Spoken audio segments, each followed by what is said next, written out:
The families of two victims from the deadly Appalachia school shooting in Georgia will bid farewell to their loved ones. Separate ceremonies will be held for 53-year-old teacher Christina Ermy and 14-year-old student Mason Skirmerhorn. It comes 10 days after 4 people in total were killed by a gunman who opened fire at a Georgia high school.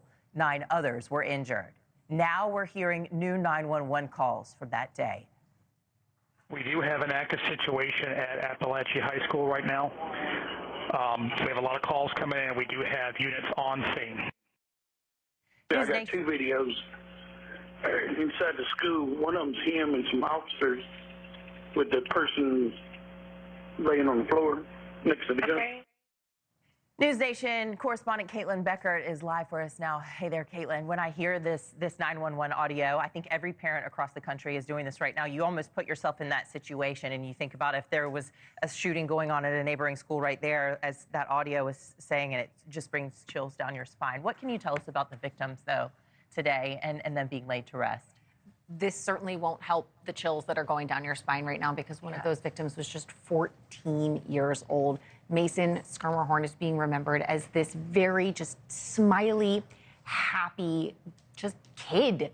And that's what we're talking about here, kids in school. He is being laid to rest at a civic center. We're expecting a very big outpouring from the public there, of course, friends, family, neighbors, and of course, other students. In addition, math teacher Christina Ermy is also being laid to rest today at a separate ceremony. She is a Romanian immigrant, so her ceremony is going to be partially in English, partially in Romanian, and was the math teacher. She loved teaching algebra. She also loved teaching dance. And that is how these people are being remembered. But of course, as you see, there were 4 victims of these fatalities. 2 of the other funerals have already been held, Anna. Yeah, this is the hard part, when it's the pictures and the faces and the names and all of that.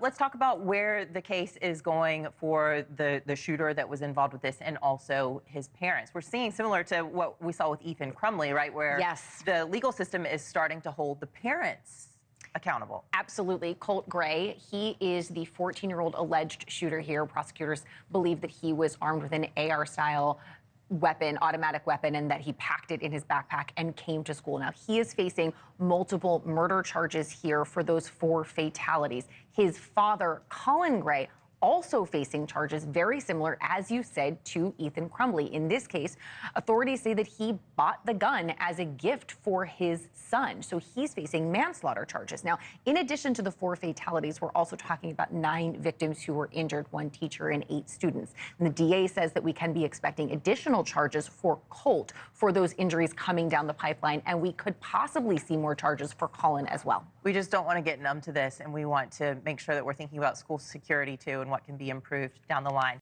Caitlyn Becker, thank you so much. Thanks for watching. Go to joinnn.com to find NewsNation on your screen. And don't forget to click the red subscribe button below to get more of NewsNation's fact-driven, unbiased coverage.